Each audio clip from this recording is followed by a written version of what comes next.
everybody, this is Diana from FeliTalk. It's been a while. I currently live in Zaporizhzhia city in Ukraine. Thank you so much for all your comments and concerns. I really appreciate it. In this video, I had an interview with Kazu-san from Samurai Flag channel, but unfortunately due to the lack of electricity in my city, the lights are dim and it's really difficult to shoot a clear video. But I hope you will watch it until the end and you will like it. Please enjoy! Hello everybody, welcome to Samurai Flag channel. My name is Diana and I am a teacher from online English conversation school, FeliTalk, and I'm very glad to be here. Finally, I got a chance to take part in this video and I'm very pleasant to be here. Yes, nice to meet you. I'm Kazu from Samurai Flag channel. Thank you for taking the time to do this interview. Please tell us about the current situation in your location.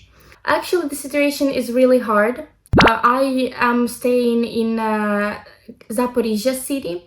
Probably many Japanese people already heard about this city because it's pretty famous on the news. Yes. It's very close to the front line and our Zaporizhzhia region is mostly occupied by Russians. So really tough time. After Russia's attacked a lot of Ukrainians' energy stations, now we have a shortage of electricity. So our government decided to turn off the electricity in order to save it because, you know, it's already winter and as many people know that winter in Ukraine is much colder than winter in Japan. So people have to stay in the darkness and freezing without heating. So our government tries to do everything in their power to let people live normal life. And of course, we also get a lot of support from Europe and America and also Japan. It's a very surprising thing for me, actually. I didn't expect that Japan will help Ukraine so much. So I'm really glad and I'm so grateful to Japanese people. They are really kind and understandable. So yeah, understanding people, they are really understanding. So yeah, I very appreciate it. While taking care of your safety, let's begin the interview. Okay. So, and also today I'd like to discuss one theme and I want to start that, as I said before, I try not to be focused on bad things and I try to dream. And one of my dreams is visiting Japan one day when the whole nightmare in Ukraine is over. I really would love to go to Japan and meet my sister who lives in Tokyo right now. Yes, so first, what's your image of Japan? Actually, even like from my childhood, I adored Japan and it was like fairyland for me. Maybe because I was a child, maybe because it's completely different country with different traditions and like mentality and everything is so different. So for me, it feels like Japan is a different world. I think I started loving Japan when I first watched anime. It's a very typical situation, I think. But I don't know why, but it wasn't just only anime for me. I just decided to be, not decided, but I started to be interested not only in anime, but in whole Japanese culture. So I started watching Ukrainian YouTubers who live in Japan and talk about Japan and show Japan. And I read a lot about Japanese holidays, national holidays and food and temples. Actually Japanese religion is quite interesting for me, even if I'm not religious person at all. But it's interesting. And I also heard that in most of cases Japanese are not religious too. Like the whole culture of religion is really beautiful Japanese temples, architecture, and so I was so impressed Japan is like a fairy tale for me. Thanks for saying that. So, do you often watch YouTube videos about Japan? Actually, it was before when I was a little bit younger, when I was a teenager. Now, unfortunately, I lost all YouTubers I used to watch. But I think that I am pretty experienced about Japan. Also, as I said before, that I work as a teacher at FeliTalk, so I talk to my Japanese students every day, and I can learn something new about Japan every single day. So they are like, yeah, my YouTubers, my personal YouTubers sometimes. Yeah, they tell me a lot about Japan sometimes and recommend me some places in Japan if I come to Japan one day. So yeah, the beauty of the country, so it's really incredible for me. Yeah, so almost Japanese think so about Ukraine. Really? Yeah, there are so many beautiful buildings and good locations for sightseeing, yes. Yeah, I know that for many Japanese it's kind of surprising thing that Ukraine has a lot of land, like a lot of like a huge territory, just fields, a lot of fields, just huge fields, because Japan is overpopulated. So yeah, I heard that Japanese like, oh wow, so huge territory, oh that's amazing. So next question, you say your sister is in Japan. What kind of content is being communicated? Actually, I keep in touch with my sister almost every day. Usually use WhatsApp to have video calls to see each other. Of course, we talk about war sometimes. But actually, one more interesting thing about my sister and Japan, that sometimes she learns about news in Ukraine even faster than me. It means that Japan talks about Ukraine a lot. And it's broadcasting like every day on Japanese news, and Japan have never been quiet about the situation in Ukraine. They always talk about it, that they always, I mean, people in Japan, they always try to help Ukraine. So yeah, my sister, she knows a lot about Ukraine just because of Japanese news. Of course, it's hard to talk about war and politics every time. Like, we live here, we hear about it, we experience it, we feel it every single day. My parents and I, when we talk to my sister, we always ask her to talk a little bit less about war, and we ask her to tell about her life in Japan, to send pictures and videos about her, about Japan, about her little daughter who is almost 2 years old. Yeah, and she usually sends videos of her daughter, anything, when they go for a walk, when they are eating, when they are going to sleep, about everything. And actually it helps us to be inspired. It actually motivates us. It helps us to feel happy, and just, it's really very wonderful moments when she shares her life with us. So your sister is raising her child in Japan now? Yeah. What does your sister have to say about raising children in Japan?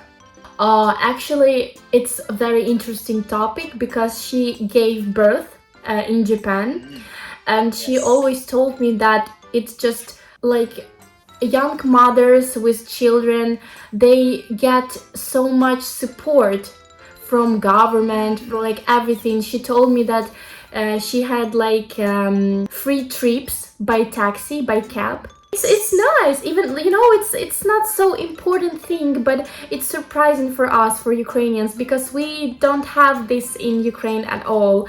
And Really? yeah, we don't have it. And she told me that she used to have like a special, I don't know how you call it in Japan, but it's like a small sticker that shows that the lady is pregnant. So like, and other people can see it, like, oh, she's pregnant, it's I should be like careful with her, not too hard or kick somehow by accident or something. Yeah. So yeah, it's nice. And also she told me that Japan has a lot of special like kind of restrooms for babies, where in a shopping mall, for example, so young mother can come in and do like change the pampers or like feed the baby and so on. It's really pleasant, and I was glad to hear that, because in Ukraine it's not so common. Of course we have, but it's not so popular, not so many places like it is in Japan. So yeah, it's very comfortable to raise a baby. Yes, the Japanese are kind to the elderly and pregnant women. Yeah.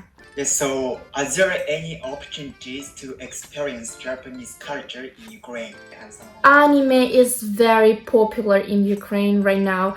Oh, actually, I don't watch anime I don't watch anime now, but when I was like 13 years, some of them, and of course the most popular and the most famous, everyone knows about it, it's Naruto. Everyone knows, of course. Yeah, everyone knows, almost Japanese knows. And Japanese too? yeah, of course. I watched everything until the end. And I think not only children watch it, because there is a myth in Ukraine that, it's for kids. But I know that in Japan, adults also watch anime, and it's completely okay. Wow. And now in Ukraine, I think more and more popular, and people the same age as me and even older also watch it. So yeah, I remember even once I went to the shopping mall and I came to the clothes store, and I saw prints like of Naruto, some Japanese words like kanji. I don't know why, but I was like, wow. And it was like a new collection. But yeah, everyone bought it because it's new. It looks nice, it's fashionable, it's modern. So yeah.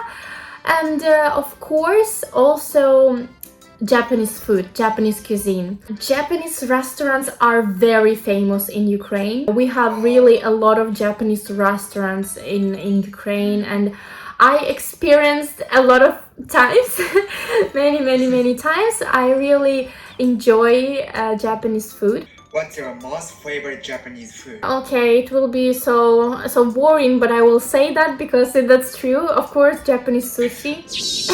Yes, sushi is Japanese my favorite sushi. Japanese food too. Yeah. I think Ukrainian people prefer salmon. So Salmon? yeah, salmon. Very, very delicious, and everyone likes it. Japanese restaurants used ramen. I also tried it. Ramen. Yeah. So, what's taste of ramen? Personally, I tried with pork. There were different kinds of ramen, and I remember one beef, maybe even. I tried like the traditional one with pork, and I really loved it. Delicious, and I felt like I can eat not so much, just a little bit, but I feel really full. So the food is really nice, so I can get full really fast. I think it gets more popular, Japanese cuisine, because I think a few years ago we didn't have it, but now we can also order Japanese mochi in Japanese restaurant. Japanese mochi? Yeah, it's like daifuku. Yes.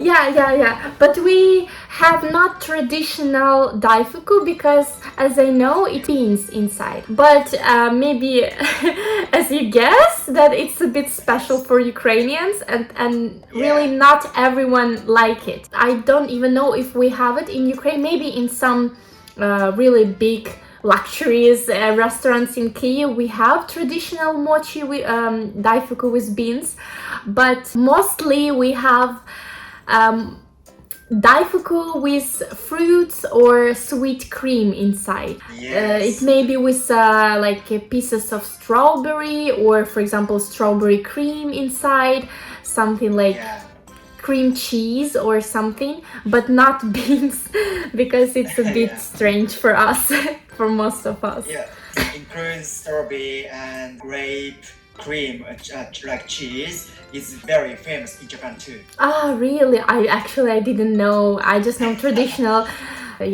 beans. Anko? Yes, alcohol. I remember. I can feel that it's dessert. It's not so sweet. So for me, it's like, it's not dessert. I just used it, dessert is something sweet. So Don't worry. So some foreigners say that like you. Yeah. but still it's good. I don't think that it's bad. I definitely can eat that. But if I have another option, sweet option, I would choose sweet option. You have Japanese students. How are they different from students from other countries? Oh, I always say that, and I will not ever stop saying that, but Japanese students are very polite, really, really polite. They are very calm, but they are not so shy anymore. They speak more, and we can joke during our lessons. That's normal thing. So they are polite. I really appreciate that, but they really understand my situation. When I got some problems with electricity, when it just started, of course, I always have a plan and I have schedules, so my students book my lessons.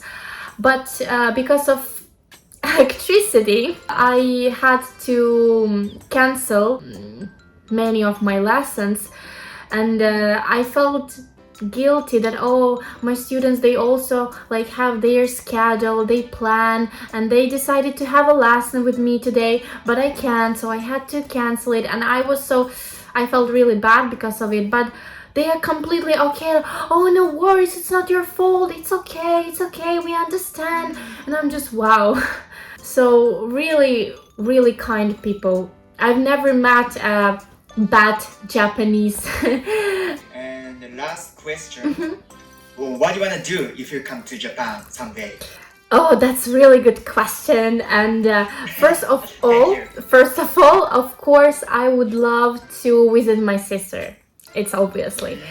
Also, as I said, that I really like Japanese food, and I tried Japanese food in many Ukrainian Japanese restaurants. But still, and also my sister told me about it, that it's different. We have more Ukrainian imitation, but not real Japanese food. Sometimes we have some dishes in our menu that Japan doesn't serve at all. That Japan even didn't even hear about it, never. So of course I would love to try real Japanese food in Japanese restaurants. What do you want to try Japanese food in Japan? Yeah, I know that Japan is famous of its seafood. Because in Ukraine we eat mostly meat. Probably you know that we have a lot of farms, cows and pigs and different animals. So we have really a lot of meat, and meat is more popular in Ukraine. And seafood is usually more expensive because we usually import it from Norway or other countries. So it's a bit expensive, and meat is more common. Seafood, of course, is famous sushi. I would love to try mochi, daifuku, as you said, with fruits and cream. And of course, it's obviously, but Japanese ramen. I know that Japan also has a lot of miso soups, tempura. Yeah, my sister told me it's super delicious. Yeah, I think that that's a huge selection in Japanese cuisine. I would love to see sakura blossom. Wow. My sister sent me a lot of pictures in spring during sakura blossoms. Oh, that's so amazing. I was so excited about it. That's really very beautiful. And in winter time, of course, I would love to go to Hokkaido for a ski resort. Do you play skiing or snowboarding? Yes, I experienced it once in my life. I went to Ukrainian. We have Carpathian Mountains in Ukraine. It's the western part of Ukraine, and it's a really beautiful skiing resort. And I was there with my parents, like maybe, I don't know, 5-7 years ago. So yes, I tried. It was wonderful, but it was so cold. I don't really like cold weather, but yeah. But very fun. Yes, of course. So and it was really nice experience. Yeah. So Niseko in Hokkaido is very famous for locations of snowboarding or skiing. If you come to Japan or Hokkaido in winter, please come to Niseko. Niseko. Okay, thank you. Yes. Thank you for your recommendation. By the way, about recommendations, I remember one of my students, we actually talked about hot springs. It's very special and I really would love to go to hot spring one day. So I was talking about hot springs with one of my students, and he recommended me Kirishima. Yeah, Yes. so he said like this is the best place for hot springs, like a lot of different hot springs. So yeah, it's nice, like must. Almost prefectures have good hot springs for all seasons. Oh, that's great. That's great. So, of course, my sister, she said that's great. That's very interesting. That's very unusual for us, for Ukrainians, because as I said, we didn't have it. We don't have it. Yeah, wonderful experience. Well, thank you for watching this video. I hope you really enjoyed it and it was interesting for you. I also want to say really thank you so much for supporting Ukraine. I really and all Ukrainian people appreciate it, and please continue supporting Ukraine, continue talking about Ukraine in your news. It's important for us. So yeah, I'm very grateful for your support, for your understanding. So yeah, thank you for everything. Thanks for taking the time to do this interview too.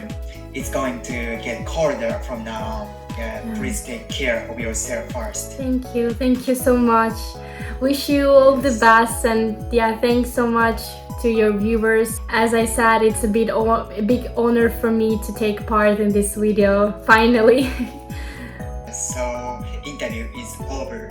See you soon. See you again. Yeah, thank you so much. I was very glad. Hope to see you soon. Bye bye.